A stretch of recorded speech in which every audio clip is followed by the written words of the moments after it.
Okay, that's enough. So we're at Communicate. It's going to be exciting. You can whoop and holler whenever you like. It's not just when someone holds up a piece of paper. But what we're going to do now, I'm going to introduce Bridget Williams, who is Research Director for Ipsos Mori and the Social Research Institute. And she's going to do a 10-minute presentation about the state of public concern and consciousness about environmental issues at the moment. And then I'll bring some other people up on the stage and we'll have a discussion about that and a few other things.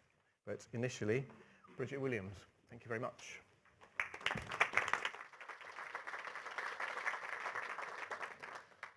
I'm quite tempted to pick up the cheer bit paper now, but don't feel that you have to.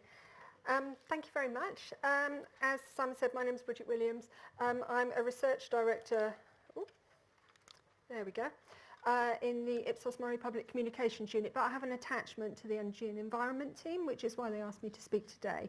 And one of the reasons we were approached is because we do a lot of work keeping up to date with public attitudes and how the public's thinking and feeling about a number of issues, of which environment and climate change is one.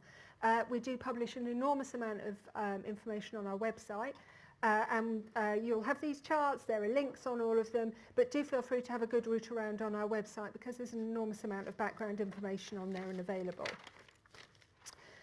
So firstly, I want to apologise for stretching any metaphors that come up, but this is taken from a presentation that my colleague Antonia Dickman did at the Natural England conference a couple of months ago. And it just seemed to fit quite nicely, so we're running with it. So these are the things that I'm going to cover. So firstly, talking about the wave, and really there's an awful lot of positives to mention about how public attitudes are changing over time. But just to bring everybody back down to earth, talking about the rocks, some of the trends that we've seen before and how things might play out in the future, and how do we avoid crashing into those rocks. And here, I'm afraid I don't have any answers, but I've certainly got a lot of questions to ask you all. So firstly, let's have a look at the wave. And really, it's undeniable that there's a lot of positive public discourse and public action around the environment. Just comparing Greta Thunberg sitting on her own just over a year ago to some of the big climate marches and a lot of the climate action that we've seen happening in London and around the world recently, it's very clear that this is much more sort of raised on people's agenda than it was previously. And there's no denying that these significant shifts are also seen in our data. So I'm showing you here some survey research conducted by Telephone in the UK. And this is a survey that we did for the Evening Standard with the latest data in July.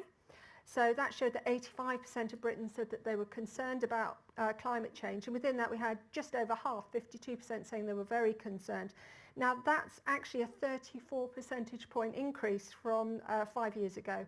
So it was 18% said they were very concerned in 2014. So there are clearly some big shifts happening. 73% of adults said that they think Britain is already feeling the effects of climate change. And again, that's a significant increase from 2010. Again, that was in July. I apologise for the use of the picture with what's in the news at the moment. But I think if we did this again today, we'd probably have slightly higher levels again. And we also had just over half of adults thinking Britain should bring emissions to net zero more quickly than the 2050 target. That's the first time we actually asked that this year, so it'll be interesting to see how that changes over time. And I think it's the over time trends that are the most important and most interesting things to look at. So we conduct something called the Issues Indicator, which tracks the most important issues as perceived by the British public. We've done that every month for 20 plus years. But just looking over the last few years, this chart shows the proportion of the public thinking that pollution or the environment is one of their top 3 important issues facing Britain today. And in October, 21% put it in their top 3. That's the highest score that we've seen since 1990. So it's been an average of between 5 and 8% through the rest of this decade. So clearly there's been an uptick, and you can see really a steady build over the last 2 to 3 years in the proportion saying that this is an important issue. And I think when we dig deeper into this, you can see that it's more than just kind of generic issues about pollution and the environment that people are thinking about. So here I'm showing you some data from what we call the Global Advisor Survey, which is done regularly across 27 countries in the world. And this here I'm showing you when asked what are the 3 most important environmental issues you feel should receive the greatest attention from local leaders, you can see that waste, packaging, future energy and overpopulation are all considerably higher in Britain than they are in the rest of the world. So that's all looking good. Some really good future trends, past trends going on. But I'm afraid it doesn't mean that that's job done specifically. And I really apologising for using the B word, but I think we have to. So again, we're looking at data from October. And although we have seen this uptick in the proportion thinking that pollution and environment are one of the most important issues, clearly it's way behind the big B issue, which is sitting up at the top there. 63% think Brexit is an important issue. That's come out of nowhere over the last decade. It was less than 1% just over 10 years ago. We also know from looking at historical data that public attention is quite difficult to hold. So this comes from yet another survey. Again, all of this is published, so feel free to have a root around and have a look at it. But here we've been tracking levels of concern rather than whether an issue is important. And you can see, actually, looking back in 2005, we were in a similar high position, but the financial crash happened in the middle and took people's attention away. So there's a lot of positive build, but what's going to happen in the future, we can't really say. And looking at the issues index again, going back over time, you can see it's very clear that we've had spikes before. So I was talking about that 2009 spike, and it's very closely linked to things like weather. So is it necessarily about climate change? We've got flooding, gales, winter flooding and storms. Even the extreme summer temperatures were linked with an uptick in levels of sort of concern about the environment. I think there was a press release by YouGov and BBC last week which made exactly the same link. So this isn't just our data that's showing that, but this is consistent across a number of different studies. But even taking that into account, it does still look like recent years are seeing more of a sustained increase in concern than we've seen before. It's also interesting to break this down by some of the sort of key variables that we like to look at. And it's very clear that concern about the environment is very strongly influenced by things like age, social class, where we live, and voting intention. And I think it's quite sort of striking just how people down in the south of England are twice as likely to think that climate change is important compared with people through the middle and in Wales. And there's a really striking difference there. Brexit is a really big issue through the middle of the country, and climate change just doesn't seem to have broken through in the same way. So this is October's data. It's super up to date, but that trend is quite sort of consistent when we look back over the last year or so. And this is thinking about sort of generic concern and interest, but to what extent are people willing to translate that into action? It's a different survey, this time for the EU across Europe, which is looking at the actions that people are prepared to take to tackle climate change. And I'm showing you here the proportion saying that they're willing to greatly reduce their energy use. And it's good to see that 3/5 of UK adults said that they are prepared to greatly reduce energy use. But it's only 16% saying that, you know, sort of strongly supporting reducing energy use to help tackle climate change. And we're well behind some other countries like France and Norway.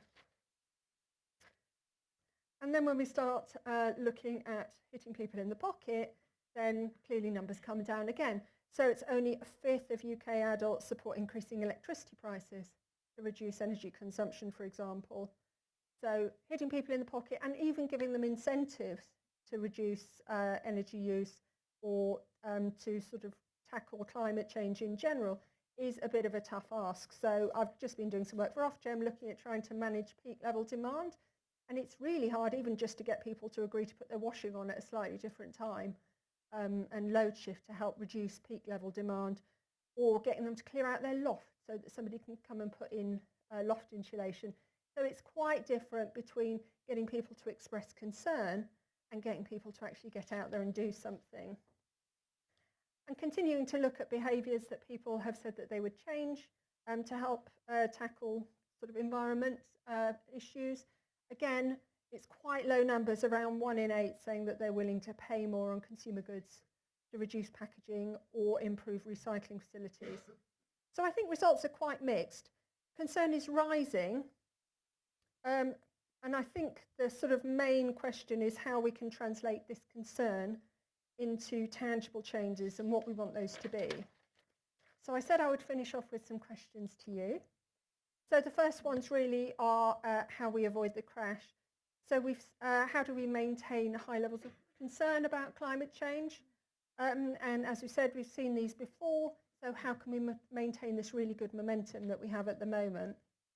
The second one is how to translate concern into willingness to act, especially when it's going to hit people in their pockets or make things a little bit inconvenient for them.